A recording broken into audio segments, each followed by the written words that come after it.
Hey there, old man. If you want to see the sun tomorrow, you better cough up all your cash. I was waiting for my 10-year-old son, who was attending his lessons, when I was approached by a group of three young guys. I tried to persuade them to stop, but these youngsters didn't seem to listen at all. You're annoying, man. If you don't fork over the money, we're seriously gonna do something. Just then, my son, who had finished his lessons, shouted, Hey, you guys. It's dangerous.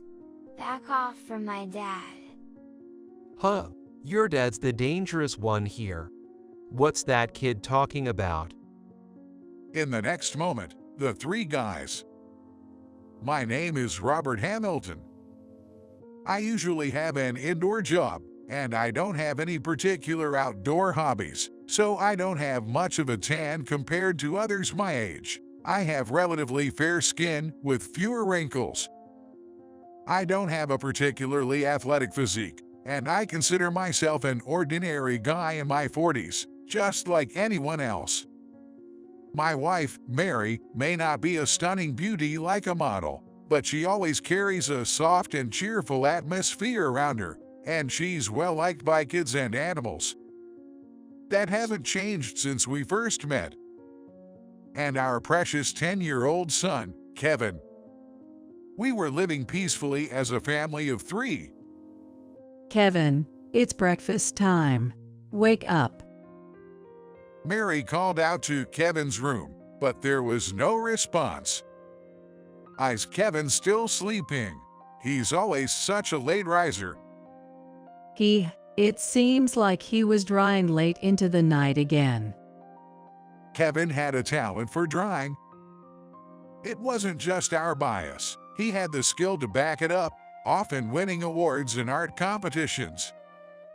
He was always drawing, and he loved visiting art museums and exhibitions at least once a month. Good morning. Oh, the late riser is up. Good morning. What were you drawing so late last night? Kevin rubbed his eyes and held his sketchbook tightly by his side. He always carried his sketchbook with him, even when playing indoors or going out.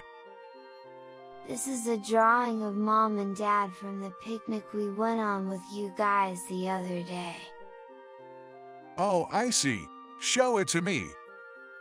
Kevin handed me the sketchbook, and then he went to wash his face.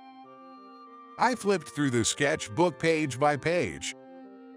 There were drawings of me reading the newspaper, Mary cooking in the kitchen, his teachers and friends from school, and on the newest page, a depiction of the clear blue sky and the two of us at the park during our picnic. Wow, it's like you captured that moment from that day perfectly. Amazing. How does he draw so skillfully? Mary and I admired the drawing. Whenever I think about drawing something, I watch people and objects while considering how I would depict them. Things like the direction of light and shadows, and what angle would make for a good composition. So, sometimes people say I'm not really listening because I'm so focused on using my eyes. With a smile on his face and bed hair, Kevin said that, and both Mary and I laughed along with him. It was a moment of happiness. Mary and I had married 17 years ago after a workplace romance, but we struggled to have children. 7 years had passed since our marriage, and just when we were on the verge of giving up, we were finally blessed with our son, Kevin.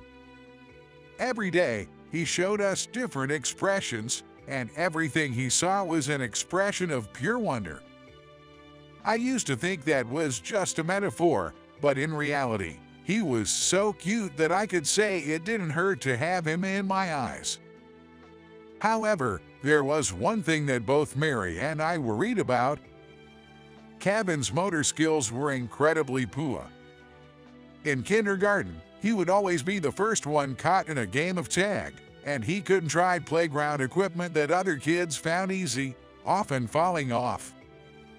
He was still a young child, so we thought he could improve with time. But when he entered elementary school, no matter how much he practiced, he couldn't ride a bicycle, and playing catch involved more time fetching the ball than actually playing. He even fell several times on the stairs in our own home, the kind of stairs we always used. He was constantly getting injured, always sporting some kind of bruise. As Kevin grew, our worries multiplied. We tried enrolling him in gymnastics classes to improve his motor skills, but despite the efforts to avoid sprains and dislocations, he couldn't move as the instructors taught him. It seemed like the instructors were also at a loss. After Kevin went into his bedroom, Mary and I had a conversation. I'm at a loss. There's been no progress, huh? Today, his legs were covered in bruises again. And his elbow bruise hasn't healed it either. I just can't bear to watch. Yeah, but at this rate, he won't be able to take over the family business. Just then, we heard the sound of the sketchbook falling to the ground. Mary and I turned to the source of the noise, and there was Kevin, standing with his head down. Kevin, you're still awake. Sorry, Dad, Mom. I'm trying my best, but by the time I figure out how to move my arms and legs, I end up getting hurt. Mary rushed over and hugged Kevin. Kevin, you're really trying hard. Both Dad and Mom understand that. You hurt your legs again today, didn't you? You need plenty of rest to heal those injuries. Now, good night. Kevin, led by Mary, returned to his bedroom. He held his sketchbook and turned towards us, saying, "Good night," with a face on the verge of tears. I sighed, feeling helpless.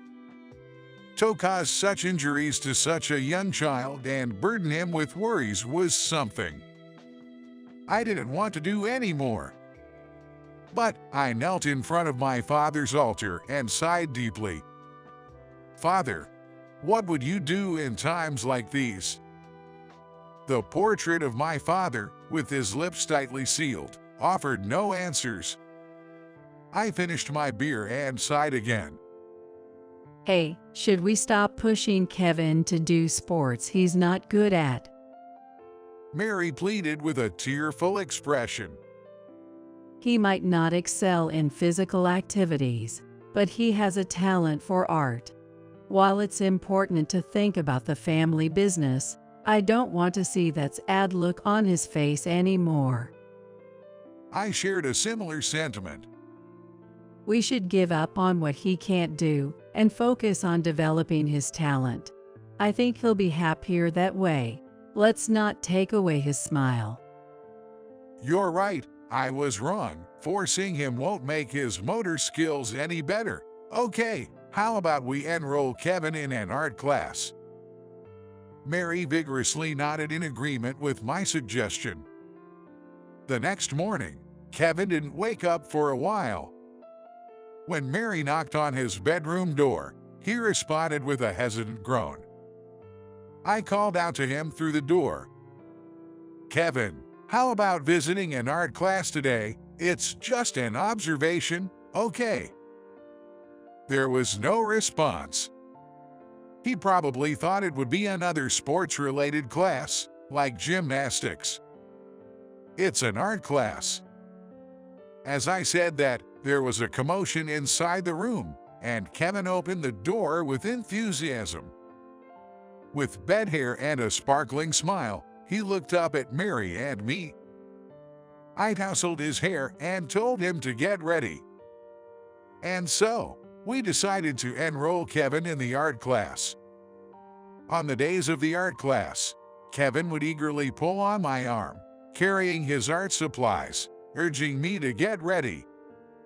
I thought that this repetitive motion might have improved his strength.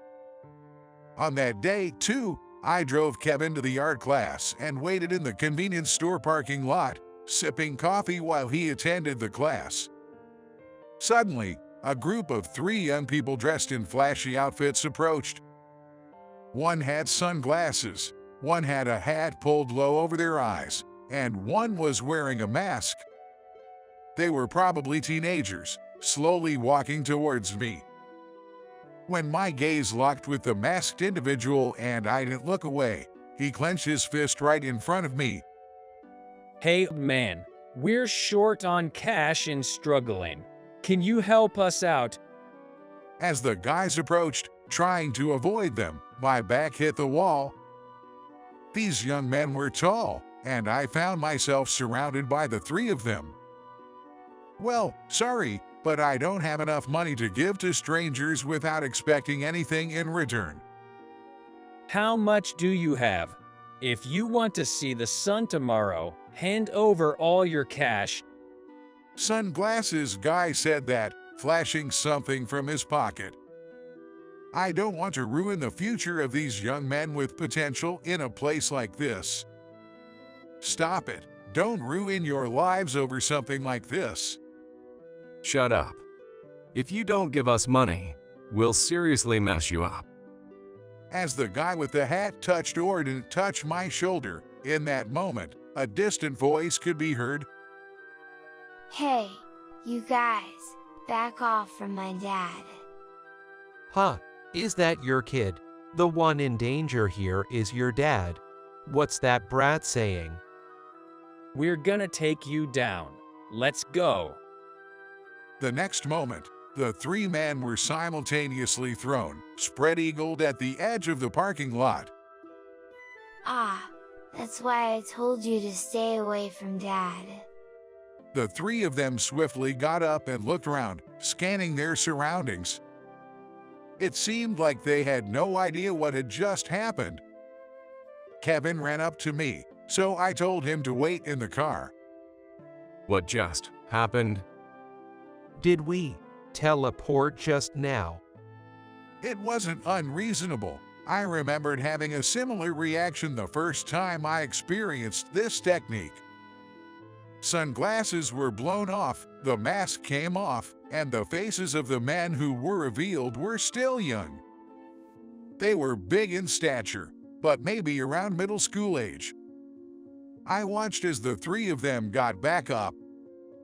Naturally, they didn't seem to be injured. Man, what did you just do? It is a technique to throw a large number of people at once without injuring them. It is one of the secret techniques that I teach my students in class, combined with traditional techniques. I said that, and the 3 of them applauded. Well, who are you, old man? I'm Robert Hamilton, the 14th generation inheritor of the self-defense art known as the Hamilton style, which has been passed down since the early modern era. You're not hurt, are you? Yes, we're fine. Even though we were thrown so far, we don't have a scratch. Of course, in the Hamilton style, we don't harm our opponents. Strength exists to protect justice is our motto. Are you guys students around here? Yes, we're from M Middle School. I'm Hill, and these are Cook and Davis. What, if you say M Middle School, that's a prestigious private middle school, right? Don't do stupid things and ruin your future. Your families aren't poor, right? Well, The atmosphere had changed from earlier, and they now had a timid and serious demeanor. When I listened to their story, I learned that all 3 of them came from well-to-do families, and this was the first time they had ever done something like this. They explained that they had been struggling to keep up with the rigorous studies at a prestigious middle school and were labeled as outsiders. Gradually, they began skipping school. All 3 of them had a deep admiration for strength, as they found studying difficult. They believed that if they became stronger than anyone else, they could excel in a different field and become the best. As they engaged in competitions of strength against students from nearby schools, They gained a reputation for being fearsome. However, they soon realized they had gone too far and couldn't turn back. To prove themselves, they had decided to do something like what happened today. The Hamilton style. It's amazing. You took down all three of us, and it felt like we were facing a hero of justice, not getting injured. We were just running away from studying because we couldn't handle it. We realized it was lame. We're sorry. They bowed deeply as they apologized. The guy in the hat glanced inside the car at my son. We also did something bad to your kid. Sorry. What's the matter? You guys aren't bad at all. Promise me you won't do something like this again, for your own sake and for others' sake. Yes. These young men were genuinely sorry and concerned about Kevin. Despite their misguided actions, they had the potential to become good young men who could walk the right path if they corrected themselves. I got in the car, and as we left the parking lot, I saw them bowing in the rearview mirror, feeling relieved. When we got home, my son excitedly told my wife about today's events. Dad was amazing today. He did the Hamilton throw on all three of them. The guys even apologized. Huh, what happened? Did you get into a fight? No, we were just approached by some guys, but when we talked to them, they understood. They were nice guys, just a bit too strong for their own good, maybe. That's what young kids are like.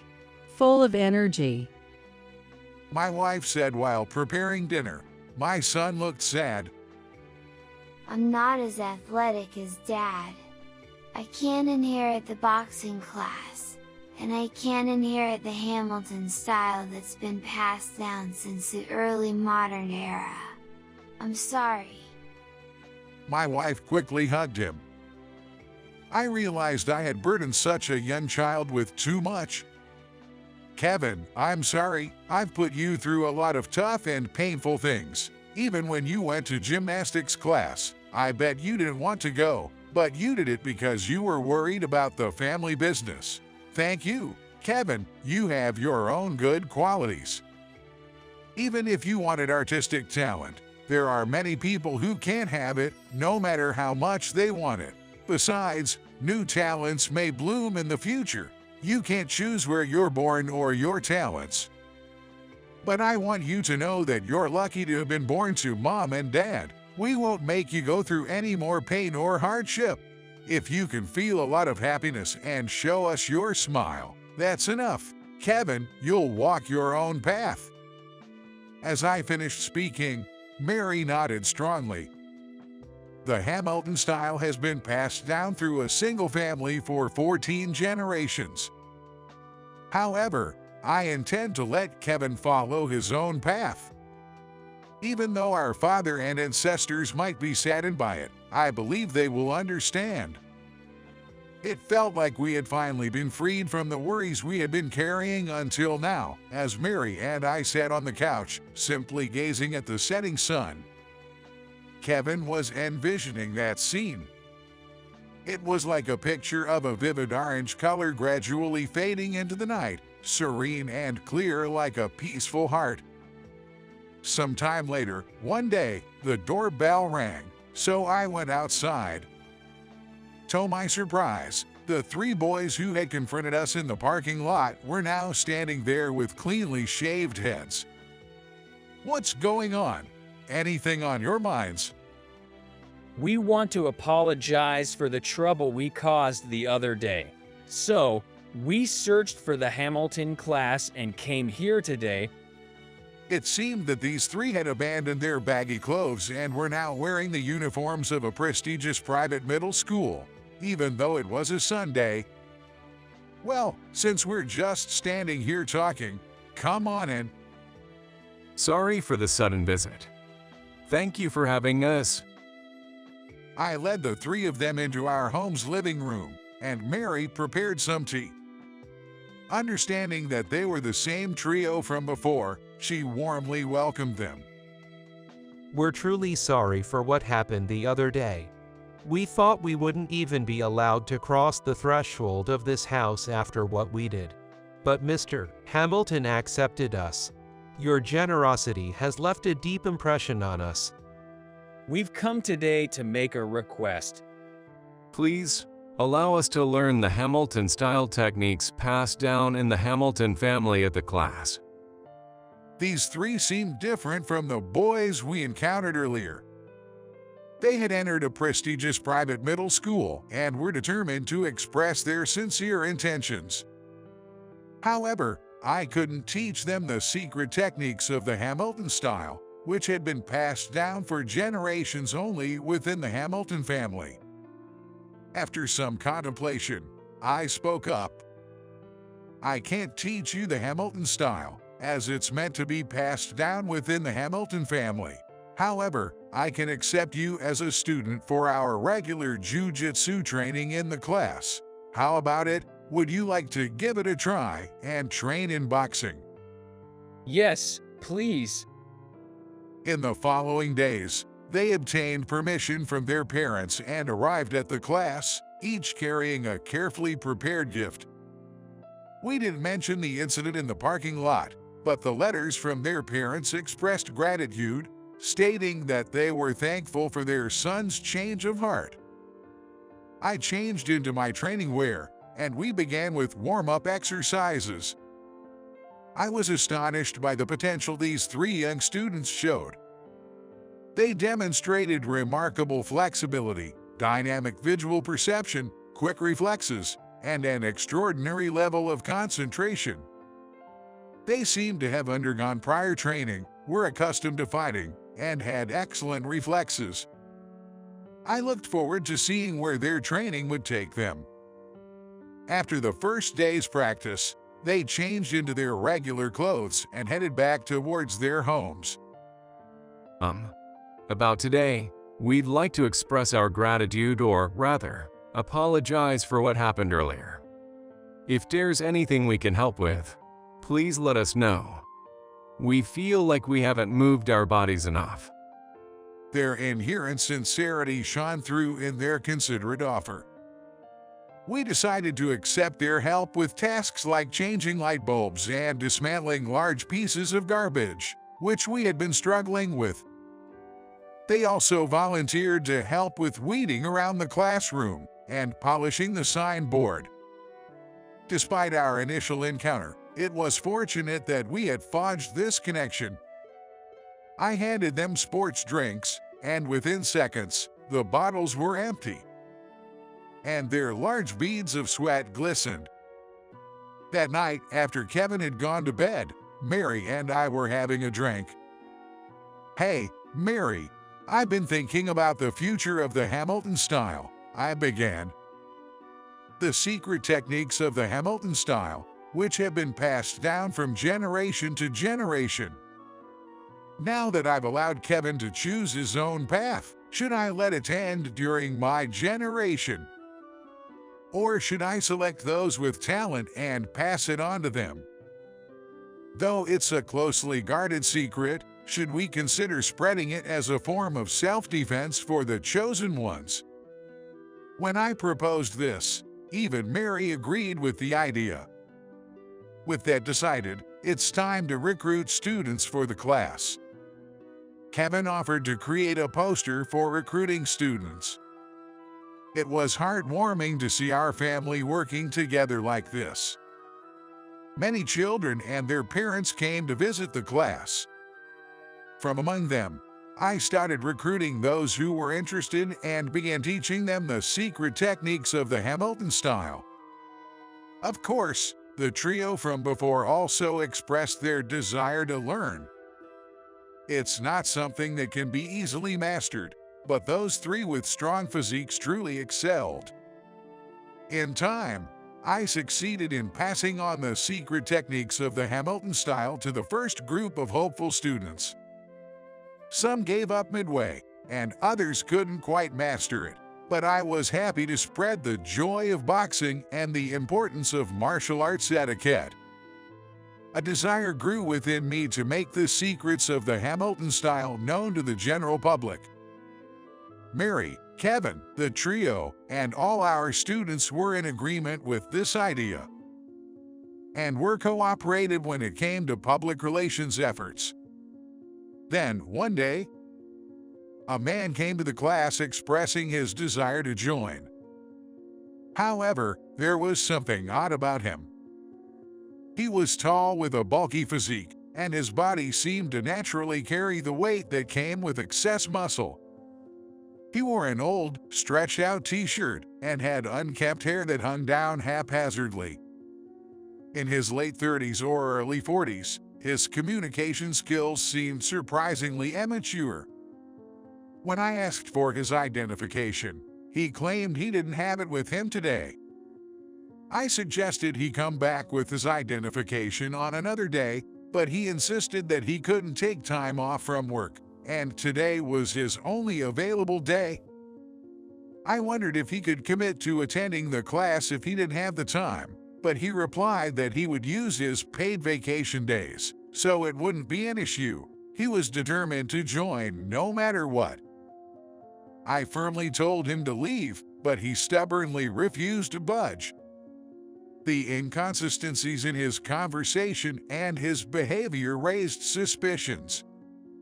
Seriously, you don't seem like the boss of this class at all. You look so pale and weak. I doubt I could win even if I were to challenge you, the man sneered, eyeing me from head to toe. Just then, Mary arrived with tea in hand. Oh, do you not know much about the Hamilton style? It's not limited to body type, and once you've mastered the techniques, even a big guy like you could get thrown effortlessly. Mary, step aside. That can't be true, can it? Should we give it a try? The man said as he suddenly grabbed Mary's slender wrist. In the next moment, a scream, "Oh my God," echoed from Mary. The students in the class also gathered quickly upon hearing her unusual scream. What's going on? I sighed and pointed. Beyond, the man was sprawled out on the floor. Seemingly unable to grasp the situation, he stared blankly at the ceiling. Oh no, I'm sorry. He grabbed my wrist, so I instinctively used a technique. Mary said this, hiding her face with an apologetic expression. The man slowly got up and glared at Mary, me, and the students without saying a word before leaving the class. It was a relief that I had taught Mary the advanced techniques of the Hamilton style for her self-defense. The technique had been executed cleanly, and we had managed to repel the man without injuring him. However, I wondered what had been the man's purpose for coming to the class. I emphasized the importance of securing the premises to everyone. A few days later, I received a report from one of the students that the suspicious man from the other day was observing us from the street.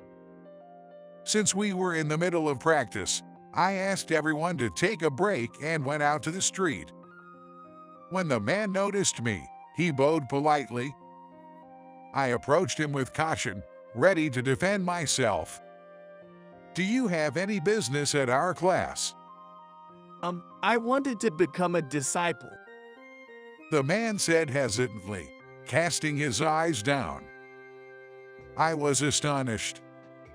After behaving so rudely, he wanted to become a disciple. I couldn't fathom what was going through his mind. With a sigh, I asked the man, "Did you bring your identification?" I don't have anything to prove my identity. To be honest, I'm 18 years old, and ever since I failed the university entrance exam, I've been a shut-in. My parents spoiled me, saying it was their fault for forcing me to take the exam, and I've never worked until I was this age. I spent my days indoors, surfing the internet, reading manga, watching anime, and my parents provided me with food and everything I needed. I thought I'd live my entire life like that.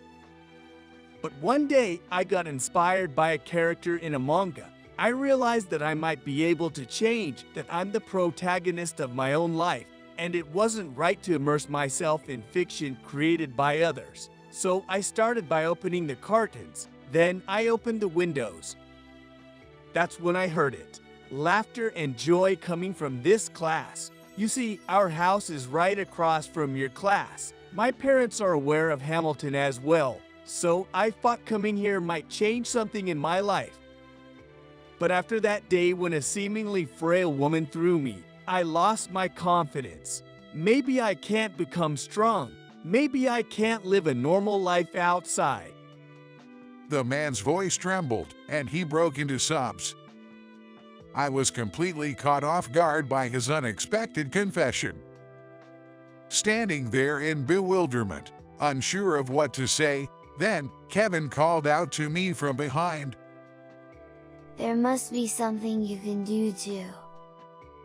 The man sniffled in response to Kevin's words and lifted his head, wiping his nose. I also struggled with a lack of athletic ability, and I felt terrible because my parents had high expectations for me. But my parents gave me a different path. Now our family, all three of us, are working together to create a new form of the Hamilton style. I'm helping too. So, there must be something you can do, and let's find it together. Since you came all the way to the class, you'll learn more than just boxing here. The man nodded with determination, his tears still flowing. However, I felt more relieved than he did. Kevin had been thinking this way all along, and he had grown up into a remarkable young man. Let me talk to your parents. We'll work together to create a brighter future for you. Thank you. I'm sorry. The man, now introduced as Murphy, said as he shook my hand firmly. Afterward, I had a conversation with Murphy's parents, and he joined the class as a novice disciple. Time passed, and Kevin became a high school student. While his athletic abilities hadn't improved much, he had grown taller and turned into quite an artistic and charming young man, popular even among the girls at school. Mom, Dad, how about publishing a book introducing the Hamilton style?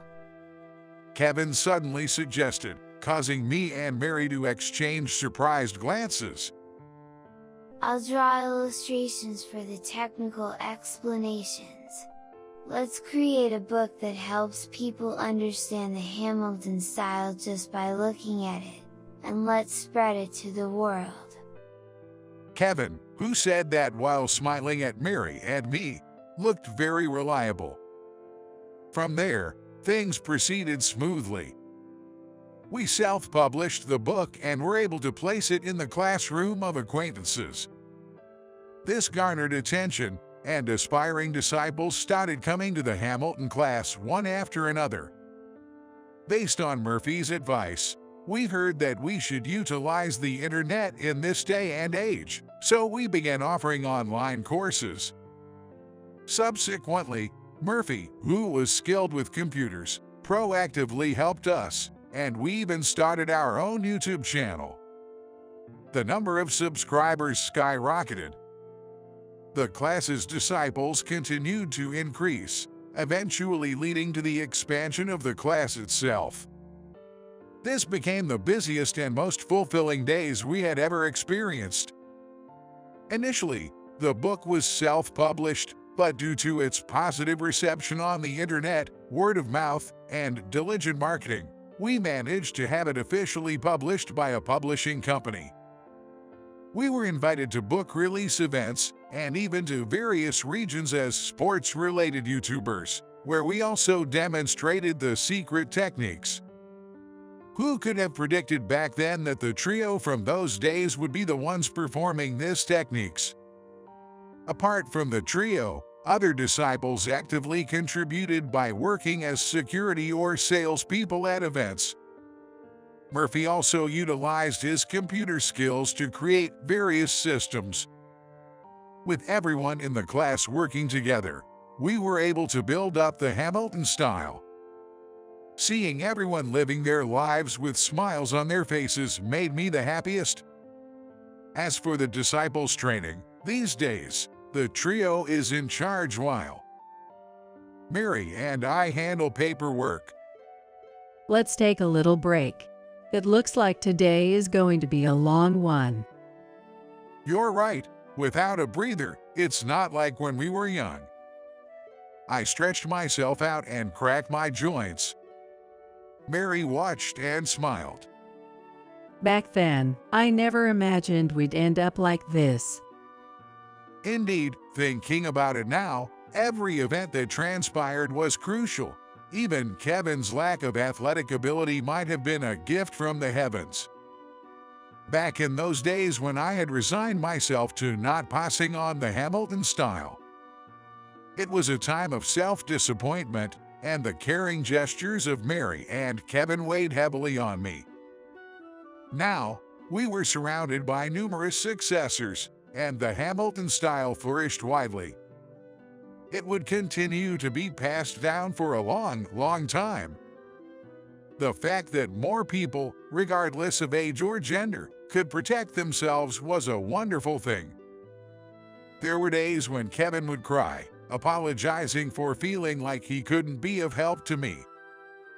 But now, he not only drew illustrations for explanations but also created illustrations for match pamphlets and dojo flyers. His significant contributions were a source of pride for our family. Murphy had completely moved on from his shut-in days and was now employed at an IT company, all while helping with the dojo's system-related tasks. If we hadn't run into those three troublemakers that day, sometimes I think about that. I'm sure things might not have turned out like they are now. In life, you never know what will become a turning point. That's why everyone strives to live to the best of their abilities. I, too, will continue to do my best in what I can do, together with the trusted companions. Ever since I was a kid, I've been the kind of person who finds communicating with others to be bothersome. I was quite introverted and always devoted myself to reading books. Even my appearance, well, let's just say I wasn't one to make much effort for that, so even boys found me off-putting, not to mention girls. However, I have a twin brother who is the complete opposite of me. That's Mike. Mike is handsome, good at sports, has a bright personality, and was popular with everyone, admired by both boys and girls. Although we twins had completely different personalities, we lived together amicably without any major quarrels. However, one day our parents died in a car accident. Until we graduated from high school, we were taken care of by our grandparents, but after high school, we each set out on our own paths. Although we brothers chose different paths, it didn't mean we had a bad relationship because of our contrasting characters. We respected each other and accepted our way of life. With this background, I trusted the path and the choices Mike made in his life, although we each ended up walking different paths respectively.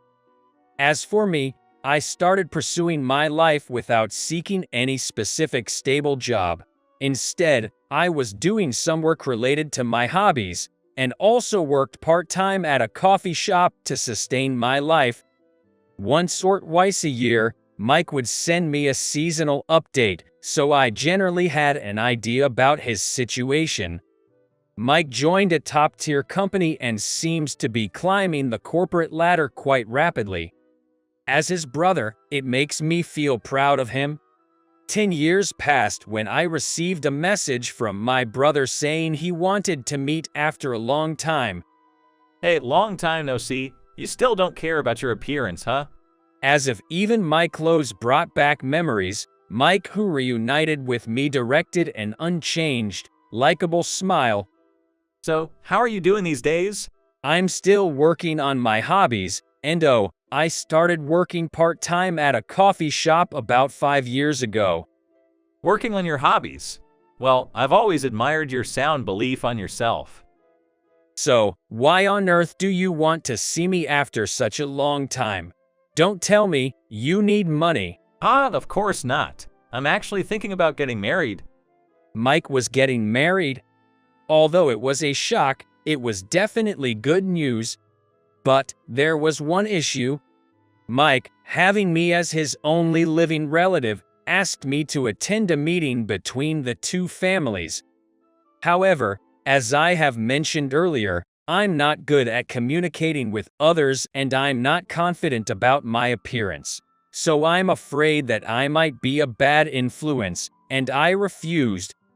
Congratulations, Mike. I'm so glad that you're gonna marry. But I think it's best to skip the meeting between the families. Seriously? Well, I kinda expected that from you, big bro. Could you please at least come to the wedding ceremony? It's a once-in-a-lifetime celebration in my life. Having predicted my reactions in advance and not allowing any escape from attending the wedding ceremony. Truly, that's my younger brother Mike. And so, even though I hesitated about going to Mike's important life event, I had made a promise and ended up agreeing to attend the wedding ceremony. I wore a suit that I had bought so many years ago that I couldn't remember when, and since I only had a black tie, I went with no tie to the wedding ceremony. The wedding ceremony was being held at a luxurious hotel, and my appearance was truly out of place. As expected, there were occasional curious glances directed towards me. Maybe I should just leave, I thought, but at that moment, I was spotted by Mike, who was greeting the guests at the venue before the ceremony began. With his usual smile, Mike ran towards me. Oh, big bro. Thanks for coming even though you're busy. When I said it's my younger brother's wedding, the manager at the coffee shop changed my shift. So I had no escape, and that's why I'm here. I'm happy either way. By the way, Green, my bride is getting her bridal dress fitted. Here she comes, Green over here. Saying that, Mike called the bride, Green, over to introduce her to me. However, on the way, the young women who had been giving me skeptical glances earlier suddenly exclaimed, "Hey, look, is that really Mike's older brother? I don't think he has a seat. He's working part-time at a coffee shop, even at his age. He's so out of place here. Isn't he embarrassed?" Of course, those mockings were directed at me, and everyone around heard them. Well, I wasn't really enthusiastic about attending the wedding ceremony in the first place, and I had actually planned to just give a gift and leave quickly. Well, it seems like I was out of place after all. I guess I'll head back. Big bro. As I was about to leave the venue and walk towards the door, an elderly man approached from the other side. Oh, father-in-law? The man whom Mike called father-in-law was someone familiar to me as well. Mr. Johnson, thank you for your support always. Chief, that's my pleasure. As the bride's father lowered his head towards me, despite my inappropriate appearance, everybody around us became increasingly skeptical of what's going on. Apparently, now it was my turn to be taken aback.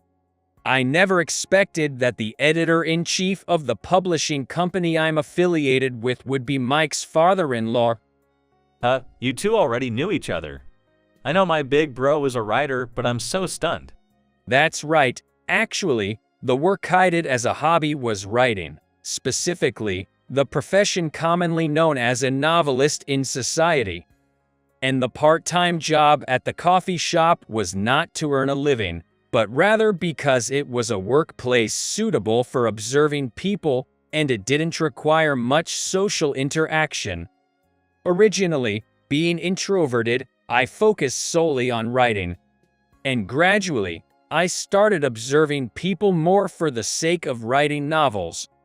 Even though socializing is troublesome for me, I could get lots of inspiration for my writing from daily life. And it was actually Sam, who was a desk editor at the time, that read the manuscript I submitted to the publishing company. Afterwards, with Sam's support, I was able to publish my debut work. Mr. Johnson, where are you heading? Just as I received permission from the guests over there to leave, I'm about to head out now. Upon hearing that, even the female guests who chatted noisily just a moment ago seemed a bit embarrassed and changed their attitude. Wait a moment, are you Mr. Johnson, by any chance? Mr. Jack Johnson is going to be our brother-in-law. Green, the bride, came running towards me, breathing heavily. I'm a huge fan of yours, Mr. Johnson. I read your works every time they come out, especially Brother's Heart, which my father also recommended. I love the protagonist in that book. Brother's Heart was my representative work. And the truth is, the motif for the main character was none other than my younger brother, Mike. It seems that she has a keen eye for choosing great things and people. I expressed my gratitude to her as being one of my fans who have been reading my works, and conveyed my congratulations on their marriage. She graciously accepted the words of congratulations, and then apologized for the incident earlier. I apologize for the rude behavior of my acquaintances earlier. Wait a sec. Rude? No. The women seemed a bit flustered, but now that they realized the context changed and surprised them, so they held back. Quickly looking at their reactions, Green, the bride, lowered her head to me once again. Oh, no need to apologize. It's something I'm well aware of myself, so it's perfectly fine. Please, lift your head, I responded sincerely. Despite being a part of this joyous occasion for the couple, I felt that I had my fair share of blame for disrupting the atmosphere. However, there was one thing I wanted to convey, so I turned to Green, the bride, once again. Since our parents passed away, Mike and I are the only family we have in this world. Mike is a good-looking and talented person who can get along with anyone, while I'm not exactly attractive and not particularly accomplished either. Moreover, I'm an introverted and grumpy person who finds it bothersome to interact with others. That's who I am. But there has always been one thing I've believed in. That is, I never wanted to be a hindrance to my younger brother. Precisely because I respect his way of life, I shouldn't hold him back. I truly believe that Mike is a prodigious talent who can soar in the world. That's why, more than anyone else, I wish for Mike's happiness. Despite being an inadequate older brother, I ask that you both stay close for a long time. At that moment, Mike embraced me while shedding tears. I didn't know how you felt, big bro, but I've always been envious of you. You've always lived true to yourself, being the person you are. So I followed your example and found my own path, one that I won't be ashamed of. I am who I am today because of you. Thank you so much for being here today. While holding Mike, who was crying, I couldn't help but recall a certain childhood memory. It was back when our parents were still alive. Mike had accidentally scratched my father's cherished luxury watch while playing with it, leaving a big gash. Unusually flustered, my younger brother came home in tears. At that time, there was no one else at home except for me. Owen, what should we do? Dad's precious, precious. Sobbing. Mike came crying to me, clutching the damaged wristwatch. I'll apologize too. Let's get scolded together. Afterwards, we went to our father and confessed that we had been playing together and accidentally caused the damage. We were scolded together. Looking back now, I realize that our father probably knew that I wasn't the type of kid to be playing in the park. However, he treated both me and my younger brother equally and scolded us. I'm always here for you as your big brother. If anything happens, you can always tell me. I remembered how I had gently stroked my brother's head and said those words. It suddenly came back to me. Feeling a bit embarrassed, I reached out and gently stroked my brother's head after a long time. I hope you find happiness. And so, I bid farewell to Editor-in-Chief Sam and the relatives on their side, and left the venue. I didn't realize it at the time since I left the venue immediately, but it seems that the friends of Mike's who teased me were actually my senior colleagues from work. They happened to be present when the wedding was announced, and they felt compelled to invite themselves. Of course, since that day, Green has cut off all ties with those senior colleagues. Now, 6 years have passed, and as for me, since that wedding day, I've found a new direction for myself and have been busy with my writing. On the other hand, Mike's family has grown, and it seems to be livelier than ever. Mike has a son and a daughter, making them my nephew and niece. Before I knew it, I had become an uncle and I'm feeling the reality of it. Today, I am supposed to visit Mike's house. Green also mentioned that she wanted me to come and visit, but I don't really have the initiative to meet people. Mike, as usual, complained that I never contact him and don't come to visit. However, this time, I reluctantly made the effort because I have a gift. It's a bit embarrassing to say, but my work is being adapted into a movie. And just recently, I received a sample video. That's the gift I'm bringing this time. It's a human comedy drama that depicts my vision and wishes for the future happiness of my brother. I'm looking forward to watching it with Mike's family. Mr. Smith, being an apprentice is just a joke, right? The younger head chef looked at me with suspicious eyes and asked that. Could it be they think I can't even do the work of an apprentice? But a few days later, unexpected developments awaited me when I was summoned by the boss. My name is Mike Smith. I turned 50 this year, but due to some circumstances, I had to switch jobs. I found work at a luxury hotel's restaurant. I'm working there as an apprentice chef. To even hire an old guy like me, I should be grateful. Hey old man, clean this up. Colleagues laughing and carelessly placing dishes around. They're younger than me and are promising apprentice chefs. Even among apprentice chefs, they are nothing like me in my 50s. My main tasks are washing dishes and taking out the trash. They help with cooking and push the grunt work onto me. I can't help but sigh thinking this might be my life till the end. It's my own doing, so I can't complain. Then one day, the former head chef retired and a new one was assigned. Nice to meet you, I'm James. I appreciate your kindness. The new head chef, who greets with an expressionless face. Mr. James was scouted by the boss from another diner. Though young, he's top-notch, and most of us working at other joints know of him. He's incredibly talented. However, with his mechanical-like lack of emotion and precision in his dishes, some folks jokingly wonder, is he a robot on the inside? But Mr. James quickly fit right in the kitchen, and before long, he shone as a dependable head chef. There's a world of difference between him and someone like me, who's always stuck washing dishes and taking out the trash. He probably doesn't even remember my name. I couldn't help but feel down on myself. Comparing a bright young man like him to an old guy in his 50s who can only do chores.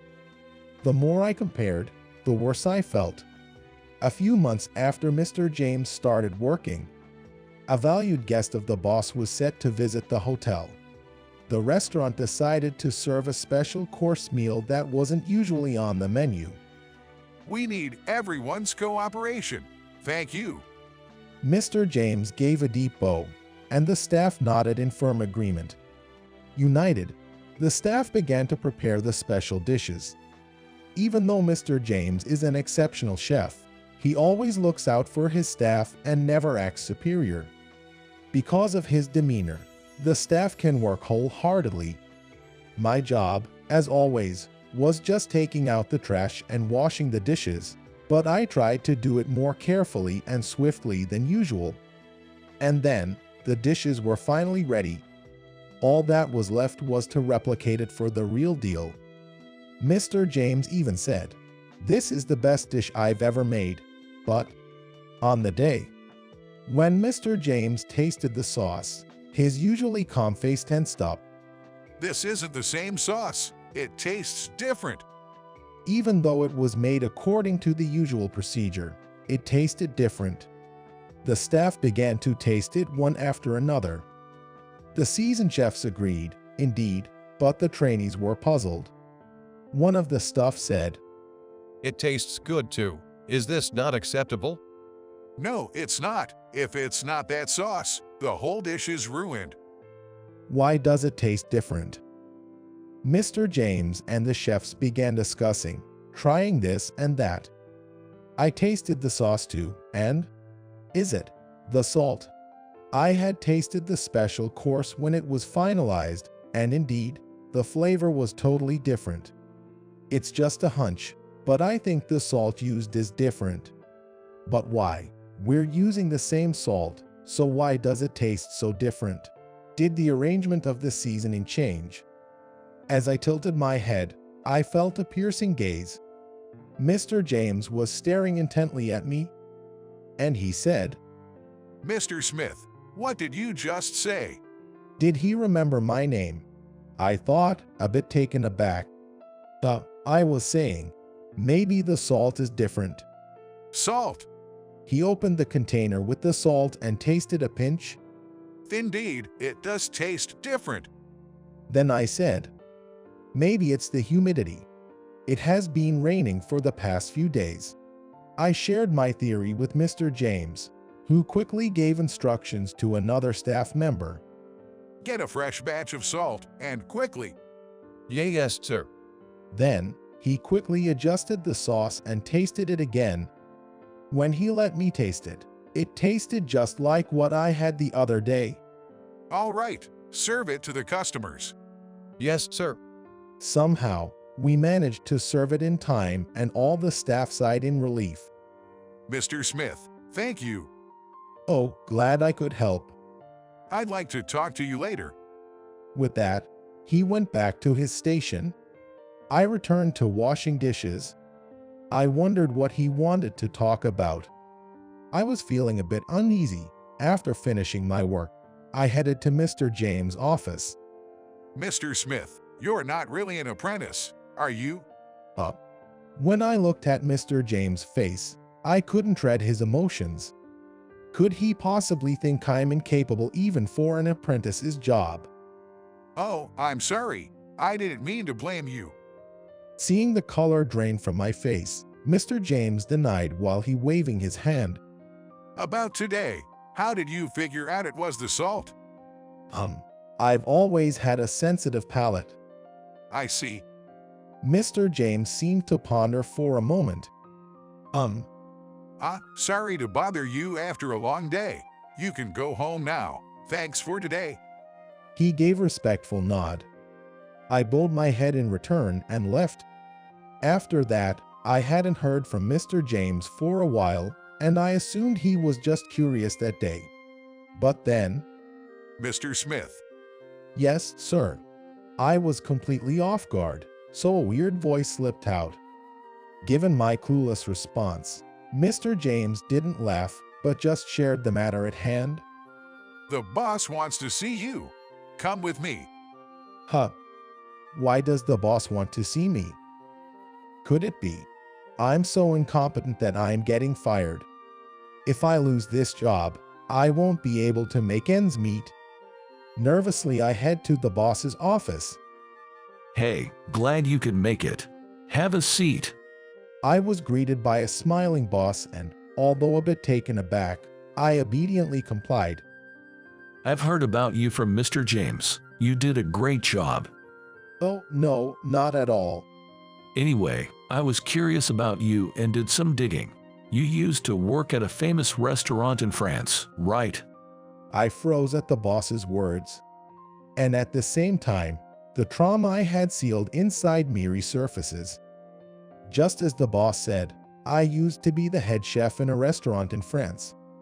That restaurant was pretty famous, with many celebrities frequenting. I was recognized for my skills in such a restaurant, but racism is still deeply rooted in France, and I became a target. Can we really eat food made by such a savage? A customer shouted in anger, throwing the dish onto the floor. Not everyone in France thinks this way, but there are many who share the customer's sentiment. Soon, the issue escalated, online reviews were vandalized, and bad rumors spread. It didn't stop there. Rocks were thrown at the restaurant, dead animals were left, and the harassment only intensified. And eventually, the restaurant was forced to shut down. It was my mistake hiring you as the head chef. The owner I had trusted gave me a resentful glare, and my spirit was completely shattered. I gave up my path as a chef and returned from France. After that, I worked various part-time jobs back home, but I couldn't stay away from the world of cooking. I returned as an apprentice chef. Even after having my heart broken so much, even after having my pride as a chef shattered, I want to be involved in cooking all my life. That's why I'm here now. Upon hearing my story, Mr. James showed a surprised expression, breaking his usual poker face. I never knew you worked at that restaurant. I've been there once. The dishes were truly amazing. The boss nods in agreement. Having someone as skilled as you as an apprentice is a loss for our hotel. Knowing about your painful past, would you use your culinary skills for our hotel? The boss said, looking straight into my eyes. I shifted my gaze to Mr. James next to me, and he also earnestly requested, Please, show us those wonderful dishes once more. I'll do anything you need. I could strongly feel the sincere emotions of the boss and Mr. James. In France, I lost my confidence. I was devastated, thinking my cooking skills were just that. But, in doing so, there was someone who truly craved my cooking. Knowing this, I felt an overwhelming joy, almost to the point of tears. If you're okay with someone like me. With those words, the boss's face brightened instantly, grabbing my hand tightly. Even Mr. James, who rarely showed emotion, had a soft smile on his face. Seeing both of their genuinely happy expressions, I couldn't help but smile too. Afterwards, I was promoted to the position of sous chef. This was an unusual promotion from a mere kitchen apprentice, and many around were taken aback. Even after Mr. James explained my background, the majority remained skeptical. So, you'll believe in his skills once you see them, right? At Mr. James' request, I served my dishes to the skeptical staff. Their doubtful faces, up until the moment they tasted my cooking, but with just one bite, those expressions transformed into sheer astonishment. Wow, this is great. Overhearing their genuine praise, I couldn't help but pump my fist in triumph. Having had my pride shattered in France, seeing their delicious expressions gradually restored my confidence. And eventually, all the staff accepted my position as the sous chef. Those junior chefs who had belittled me apologized right away. We're truly sorry. It was clear they genuinely acknowledged my skills and were sincerely apologetic. So, with a smile, I reconciled with them. Now, they're reliable colleagues I can count on. Then, on a day when I was showcasing my skills as the sous chef, it was decided to open a separate restaurant branch outside the hotel, and I was chosen as the head chef there. Our restaurant had a great reputation, but with the overwhelming reservations, it became hard to serve many guests. Hence, the reason for the branch. I was all in. I took a few of my trusty staff with me and started to whip up dishes at the branch. Currently, Mr. James and I are buddies who always push each other to be better, kinda like rivals. I said, me, a rival, that's big talk. But Mr. James, looking dead serious, replied, aren't we? Thanks to that, everyone started to recognize us as official rivals, and it's quite humbling. Moving forward, I want to keep working hard for this restaurant with my loyal crew and my rival. I am George Thompson, the brother of the late Robert Thompson. Thank you sincerely for taking time out of your busy day to attend his funeral. I struggled to hold back my grief and delivered the eulogy. By the time I rushed to the hospital, my bro had already passed away. It was a tragic accident at a clear intersection due to a red light violation.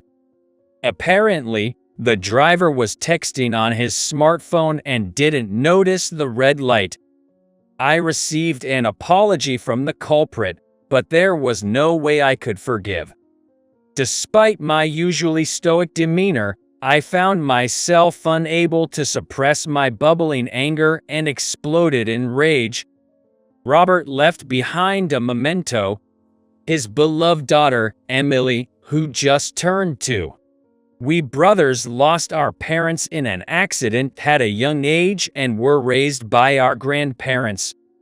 Robert, who had longed for a family, married young but was unable to have children for a long time. After undergoing fertility treatment, his wife Mary finally got pregnant in their 10th year of marriage. I was overjoyed when I heard the news and congratulated them. But during childbirth, Mary's amniotic fluid entered her bloodstream. She developed amniotic fluid embolism. She was transported from the birthing center to the general hospital, but it was too late, and she passed away. Knowing this, I was engulfed in deep regret, thinking that if she had given birth at our hospital, we might have been able to respond promptly. Robert strived to raise her as a single father. Emily is our precious daughter, whom Mary protected with her life. I'll raise her with all the love I have on her behalf. Hearing his words, I felt a warm sensation in my eyes, seeing my once spoiled and crybaby younger brother's growth. After the funeral, at the repast, the conversation focused on who would take Emily. Our grandparents had already passed away, and even if they were alive, they were too old to be entrusted with her. We hoped that Mary's parents would take their granddaughter, but it's impossible for us to raise such a small child physically, mentally, and financially. Not only he refused to take Emily, but also pointed at me and said, "You, who are single, raise her." I had vaguely heard from Mary that she was estranged from her parents. Seeing his attitude, I immediately understood why. Despite being busy with work and I wasn't able to meet her often, Emily is my precious niece to me. I thought it would be better for Emily to be taken in by me than by her grandparents who lack even a fragment of love. However, my anxiety was greater. It is because not only that I was single and had no experience raising children, but also because I work as a pharmacist at a community hospital. I have night shifts and work on weekends, which is not a conducive environment for child rearing. Moreover, I am part of a palliative care team for cancer treatment, so there are conferences and study groups, and sometimes I have to study after coming home. I don't have confidence in raising Emily alone without anyone to support me. I can't possibly raise Emily. Just as I was about to say that, Emily, who was sitting on my lap, clung tightly to me. Where does such a small child get such strength? It was a surprising force. While clinging, she presses her small head tightly against my chest. Seeing Emily's behavior as if saying, "Don't abandon me," tightened my chest. I made up my mind and looked up. I'll raise Emily. Until the police called, I had not even anticipated this situation. That day, I finished the handover at the morning meeting and headed to the dispensary. The number and contents of the drugs prepared by the dispenser must be checked for correctness. Sometimes, I review patients' medical records to verify whether their prescribed medications are appropriate based on their lab results. Many people think that a pharmacist's job is just to prepare and dispense medications prescribed by doctors, but that's not all. I provide instructions and precautions on how to self-inject to patients who need to do so, and I also check the current health status, allergies, and supplements of inpatients. In addition, I explain the dosing schedule and side effects to patients who are receiving chemotherapy. I had a conference that day. Hospital pharmacists often receive consultation from doctors and nurses about patients' medications. The community hospital I work at is recognized by the county as a cancer treatment hospital, and I am a part of a palliative care team to support cancer treatment and alleviate pain. Pharmacists play a crucial role in chemotherapy, which is indispensable for cancer treatment. The goal is to provide the best palliative care for patients by doctors, nurses, and pharmacists working as a team. After the conference ended, I headed to the cafeteria for a late lunch. Hi. As I was about to eat, Dr. Patricia sat next to me. She is a female doctor working at our hospital and is also a member of the palliative care team. She is beautiful, intelligent, and forthright. I admire and respect her because she empathizes with the patients more than anyone else. Good morning. The discussion about the latest cancer treatment in Europe was very interesting, whether we can introduce it in our hospital or not. Dr. Patricia gives a wry smile. It's hard to implement ideal practices due to financial constraints. Dr. Patricia probably has a lot to think about the country healthcare system because she had training at a hospital in Europe. She found out she was pregnant during the training, came back to give birth, and became a single mother. It might not have been what she wanted, but it's reassuring to have an excellent doctor like her at our hospital. Buzz, buzz. My smartphone vibrates on the table. Cell phones were banned in the hospital due to their potential effects on medical devices. However, with improvements in cell phone technology and enhancements in medical device functions, they can be used as long as the location and manners are respected. Of course, I don't use it during work hours, but I keep it at hand during lunch breaks. Excuse me. Suspicious of the unknown number displayed, and nervously answered the call. Is this Mr. George Thompson's cell phone? I tensed up at the unfamiliar male voice. Yes, it is. I'm from the police. Your family member, Mr. Robert Thompson, has been in an accident. Can you come to the hospital I'm about to mention? Dr. Patricia told me that she would notify the pharmacy department, and I explained the situation to the head of the pharmacy department. I met on the way to the lobby, then jumped into a taxi. Still in shock and not sure whether it's real, I kept telling myself that Robert must be fine, it must be minor injuries. Time has passed since the funeral, and I'm starting to accept the reality that he is gone. That's largely due to the presence of Emily. Emily, wait. I'm making dinner now. I bounce Emily on my back, who is crying and wailing, and stand in the kitchen. When she finally stops crying, Emily stiffens up and I get nervous. Right after that, oh no, it stinks. I need to change her diaper. I'm constantly busy with taking care of Emily, with no time to grieve. Until now, I led a carefree bachelor life, not caring if my room was dirty, laundry piled up, or if I ate convenience store meals every day. But Emily can barely walk, and the moment I take my eyes off her, she tries to touch the power outlet, puts anything into her mouth. I need her diaper changed, and I can't just feed a 2-year-old convenience store meals. She must be feeling stressed since her dad's passing, as she wakes up many times in the middle of the night, and she cries hard if I even slightly move away from her. Even when I'm in the bathroom, she bangs on the door crying, so lately, I've been using the bathroom with the door open. I don't know much about the language development of 2-year-olds, but Emily can only speak a few words, and it's hard to communicate with her.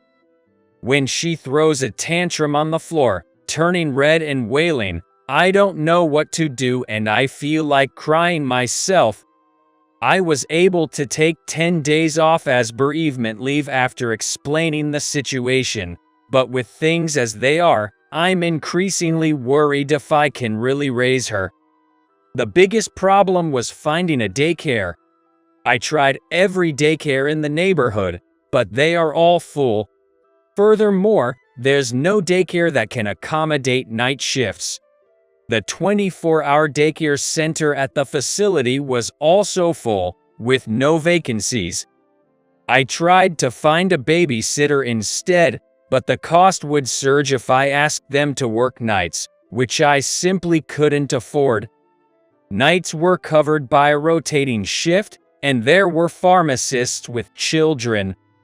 I can't be treated as special just because I'm one of them. What should I do? I have to return to work soon. Then, the intercom rang. Thinking it was a courier, I opened the door to find a surprising person standing there. It was Dr. Patricia. A little girl was standing next to her. I'd never met her before, but I had once seen a picture of her daughter on her phone. I'm sorry for intruding all of a sudden. I couldn't attend your brother's funeral, so I thought I would at least come to offer my respects. She is such a conscientious person. As soon as I let the two of them into the house, her daughter let out a shout of delight. Wow, how cute! Sophia loves babies. Emily stared at Sophia with wide eyes and an intrigued look. Sophia, wash your hands first. Then you can play with the baby. Can you be gentle? I can do it. According to Dr. Patricia, Sophia is 3 years old, and I was amazed at how much she had grown in just 1 year. No, maybe Sophia's growth has been rapid. Or is Emily behind? Sophia touched Emily as if she was handling fragile goods, and she showed her various toys and explained them. Emily was so absorbed in Sophia that I was able to have a quiet chat with Dr. Patricia after she offered incense to my bro. You look very tired. Have you had enough sleep? I haven't been able to sleep properly, and since I took my niece in, I haven't had a second of time for myself. All mothers are like that. What are you whining about?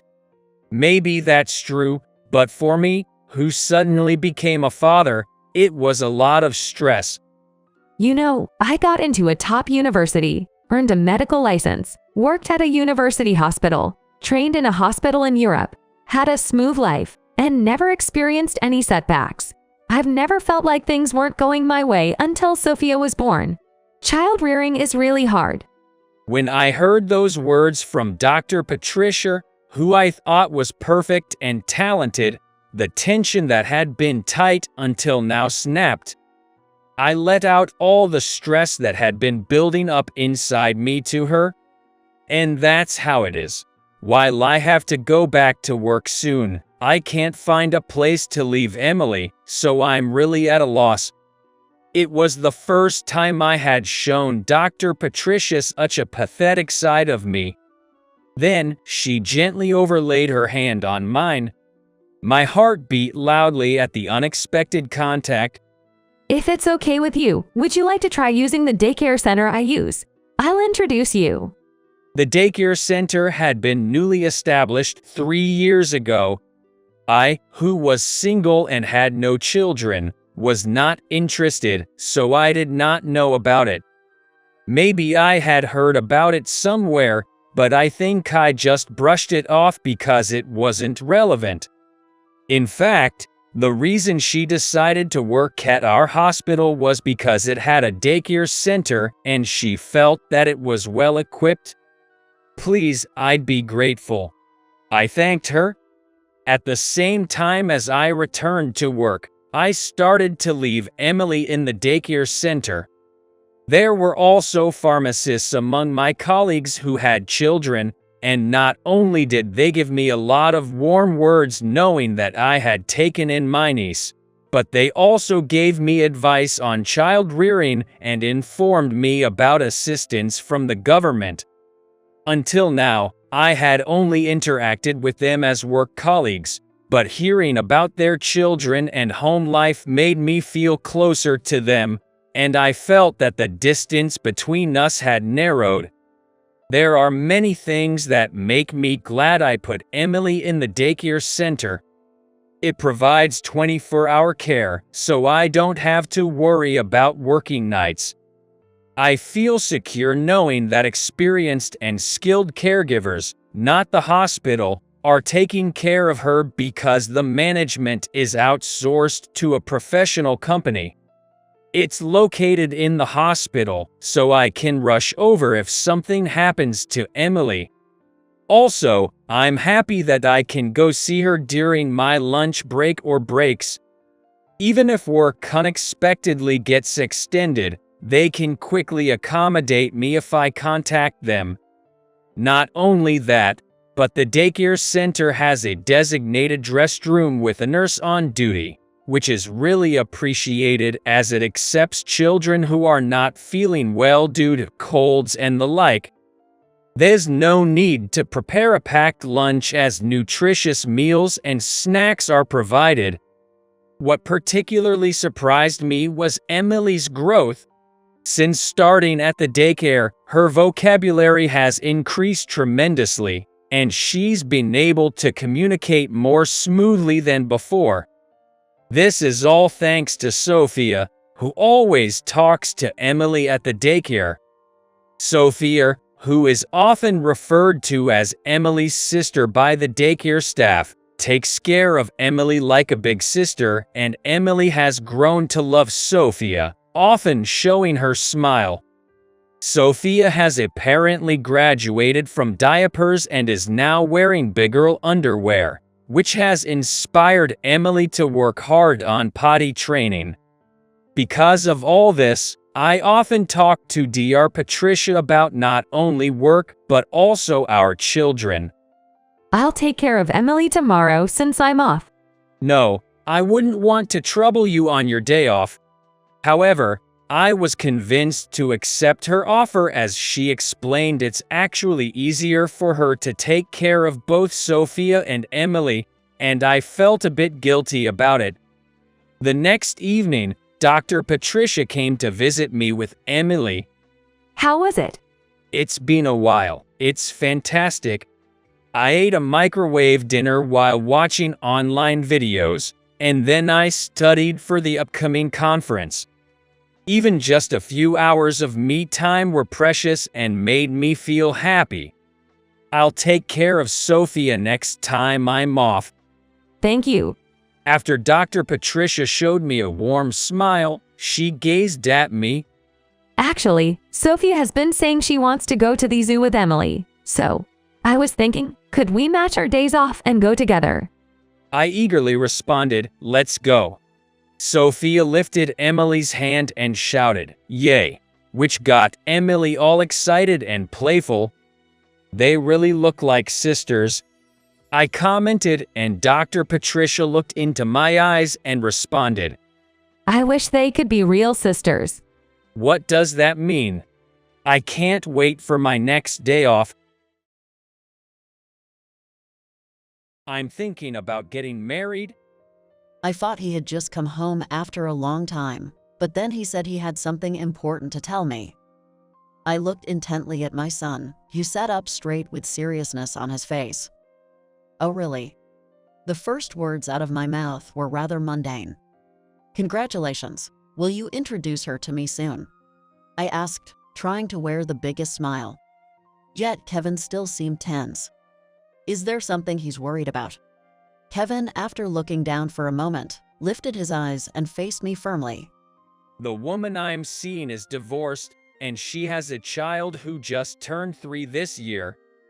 His words hit me like a punch to the gut. And here I was, just moments ago, letting the joy sink deep into my heart. So, she's a single mom. Yeah? Kevin responded with a stern voice, which told me that he probably imagined my reaction. You do realize what it means to marry a single mom, right? Kevin bit his lip and nodded. I know. I want to take care of both her and her child. Hearing the determination in Kevin's voice, I wanted to believe him. But at the same time, memories of a crying young Kevin and angry shouts flashed back. Can you really love the child as your own? This isn't something you can just decide on a whim, you know. I'll make them both happy. I promise. I need a moment to think.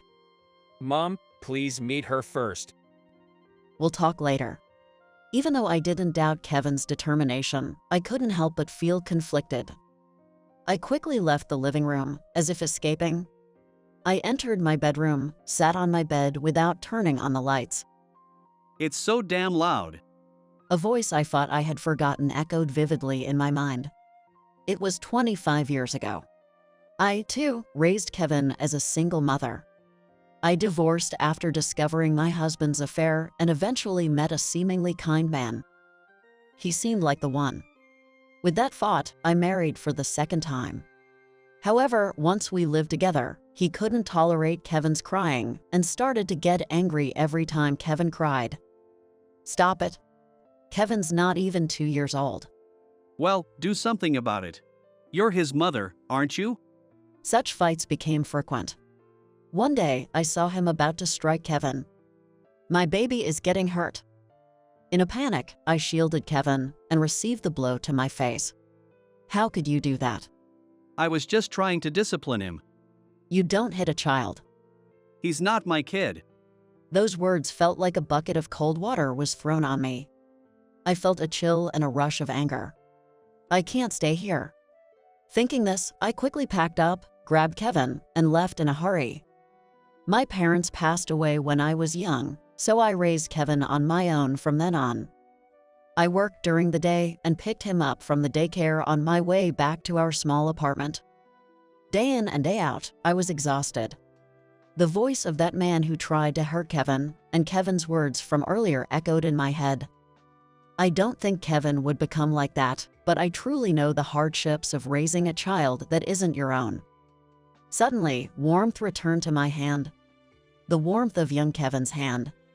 Even when I was dead tired after work, holding hands with Kevin would slightly ease my feelings. His soft, slightly damp hand would grip mine tightly. Remembering that, my emotions gradually calmed down. I let out a sigh, stood up, and opened the dresser. Upon doing so, something inside the dresser made a rustling sound. It was a bell. A bell combined with a hairband designed to be wrapped around the wrist. It's slightly misshapen, with the knot tying it to the hairband twisted in a peculiar way. Kevin used to cry a lot. He'd cry if he fell, cry if I didn't give him attention. He just cried a lot. When doing chores, my hands would be full. I tried various ways to soothe Kevin during these moments. The most effective was the sound of the bell. Kevin seemed to love the bell's sound, often asking me to ring it. But while I was busy, I couldn't always attend to him. So I tied the bell to a red ribbon and always wrapped it around my wrist. With that, every time I moved while doing chores, the bell would jingle. Kevin would watch and break into a joyful smile. This bell was also popular among neighborhood kids playing in the park. Children around kindergarten age would often play with us in the park, and they'd play with Kevin. Among them was a girl. She seemed to like taking care of others, especially Kevin. Once she noticed Kevin's fondness for the bell, she made one similar to mine and proudly played with Kevin using it. This hairband with a bell was a gift from her. Raising Kevin on my own was tough, but there were such peaceful times. How much I was saved by those moments. I wanted to take Kevin to many places. I wanted to buy him toys and play with him a lot. I still think it would have been nice if I could have done more for him. As Kevin grew, I wondered about his future wife, his children. I had such farts. But I never imagined he'd marry a single mother. I just want Kevin to be happy. I'm not saying that marrying a single mom would make him unhappy.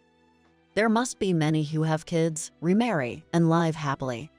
Still, I can't help but recall. The man who yelled, "He's not my son."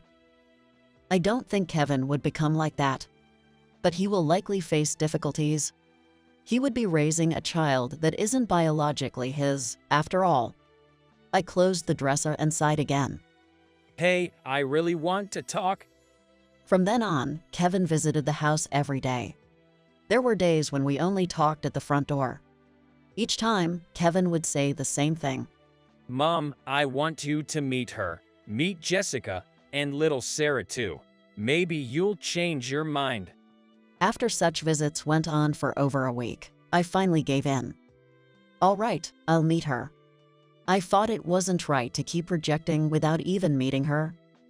Who is this woman Kevin wants to marry? It might be good to meet her just once. Kevin's face relaxed as if a weight had been lifted from his heart.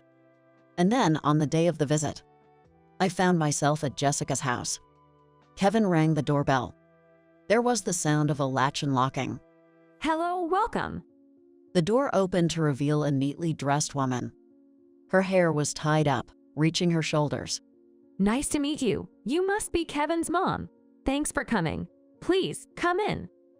The living room we were led to was neatly arranged. However, there were children's toys around, showing signs of a lived-in, homely environment. I heard you were coming, Mrs. Johnson, so I tidied up a bit.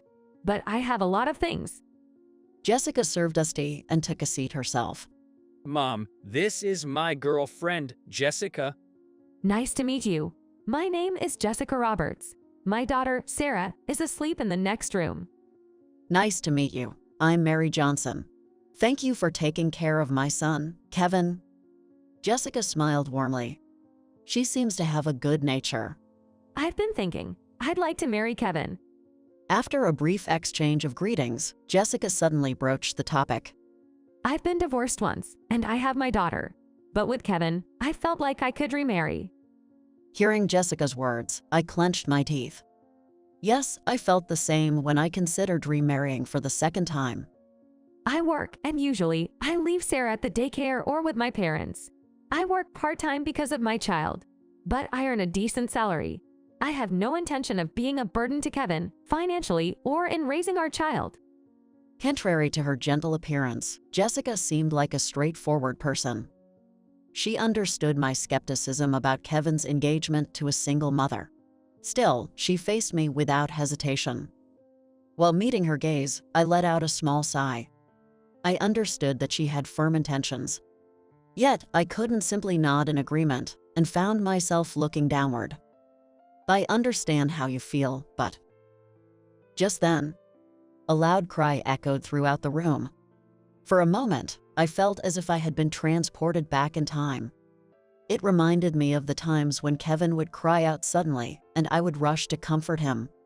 Oh, I'm sorry. It seems she's woken up. She tends to cry if she doesn't find anyone around upon waking.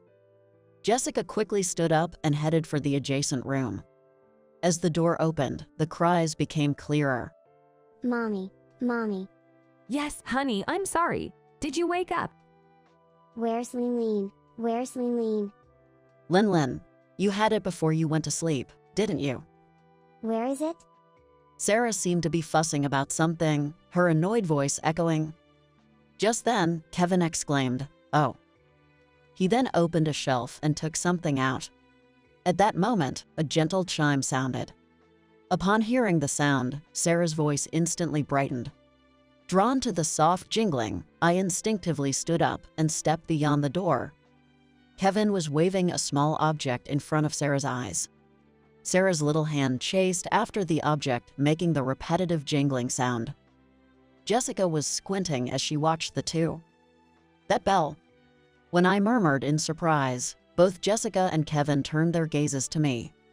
Oh, I'm sorry. My daughter was being noisy. Ms. Roberts, that bell. Huh? Jessica looked at the object I was staring at. It was the bell Kevin was shaking, tied with a ribbon that you could slip your hand through. The ribbon, which must have once been red, had faded to white and brown. A long time ago, I loved that bell. When I was in kindergarten, a little boy often came with his mother. The boy would fuss if he didn't hear the bell, so his mother always carried it, and I got that bell. My child also fusses a lot, but I remembered this bell during those tough times. When I rang it, she was delighted. Oh, I've never heard that story before, so that's why it's faded like this? Didn't I tell you? Nope, first time I'm hearing it. As I absent-mindedly listened to Jessica and Kevin's conversation, I intently stared at the bell in Kevin's hand. Auntie, this. I made this. It was a distant memory. A young girl, still speaking with a childlike tone, had given me that bell. In front of teary-eyed Kevin, she happily rang the bell. The moment the sound echoed, Kevin's eyes sparkled and he reached for the bell. Could such a coincidence be real? That bell, I made it. I blurted out, and Jessica looked up with a tilted head. Huh? Seeing that she understood what I meant, Jessica's eyes widened in shock. Wait, what? What are you talking about? Kevin, lost for words, looked back and forth between me and Jessica. Kevin, when you were around 2 or 3, it seems Jessica used to play with you. Really? That bell is the one I made for Kevin, and the one we have at home is the one Jessica made for Kevin. Stunned, Kevin slowly blinked and looked at the bell he was holding. The small bell attached to a faded, worn-out ribbon. That day, Jessica had combined her hair tie and a toy bell to make one for Kevin. For some reason, Kevin really liked it, and by evening, he didn't want to let go of it. Since he was adamant about taking it home, I reluctantly gave Jessica the bell I had made for Kevin in exchange. At first, Jessica said, "It's okay, you can have it," but I felt bad just receiving, so I gave her my bell with the ribbon. I thought he might really like this bell, so I wanted to give it as a thank you, you know. When I said that, Jessica had shyly smiled. I clearly remembered. That shy smiling girl. Indeed, Jessica resembled that girl. So things like that really happen, huh? Kevin murmured in astonishment. We've met before, haven't we? Jessica chuckled amusingly, a light laugh escaping her lips. It might be a stretch, but if there's such a thing as destiny, this could be it. Where's the jingle? Perhaps missing the sound of the bell, little Sarah stretched out her hand eagerly. In a rush, Kevin began ringing the bell. Sarah's mood brightened instantly, her laughter reminiscent of a jingling bell. Seriously, you're always in such high spirits. Jessica commented with a laugh, as Kevin brushed back some hair that was stuck to Sarah's forehead. Sarah's been sweating. Maybe she'd better change clothes. Maybe. Sarah, which outfit do you want? Mousy one. Mousy. Which one's that? Probably the one with the character. I'll go get it. Watching the two of them interact, I bit my lower lip. How wonderful, I thought. To work together like that, raising a child as a team. How great it would have been if I could have done that with Kevin. Amidst their shared laughter, Sarah was also smiling. The epitome of a cheerful, happy family. It was a sight I'd longed for and never managed to have. Could these two achieve it? If there truly is such a thing as fate, maybe I should start believing in it. In Kevin and in the woman Kevin chose. Kevin, Ms. Roberts. I called out, and the two turned to look at me. I approve of your marriage. Their eyes widened, and then they gifted me with their most radiant smiles. The wedding took place a few months later. It wasn't a grand ceremony, as both Kevin and Jessica had mentioned not wanting anything extravagant. They just dressed up and took family pictures. Before the photo shoot, when Kevin emerged dressed in a tuxedo, I couldn't help but chuckle. What's so funny? Sorry if I don't look good, he said, a bit irritated, but it wasn't that he looked bad. He looked great. It just felt a bit odd seeing him like that. Jessica was stunning in a pristine white dress, crowned with flowers. Jessica's parents held Sarah. He was dolled up in a pink dress. Now everyone please gather for the family photo. The photographer called out. Kevin gestured for me to join. Mom, over here. As I approached, I turned to Jessica. Jessica, here. I took Jessica's hand, gently enclosing her fist with my own. With wide eyes, she opened her hand to see what I had placed there. Inside was a hair tie with a bell, handmade by Jessica. Seeing the jingling bell, Jessica let out a shy smile. Jingle, jingle. Sarah cheered in delight at the sound of the bell. Granny, jingle. Overwhelmed by emotion, I caressed her head. All right, everyone, look this way. Called by the photographer, everyone faced the camera. I had a strong feeling that from this point onwards, they'd find even more happiness.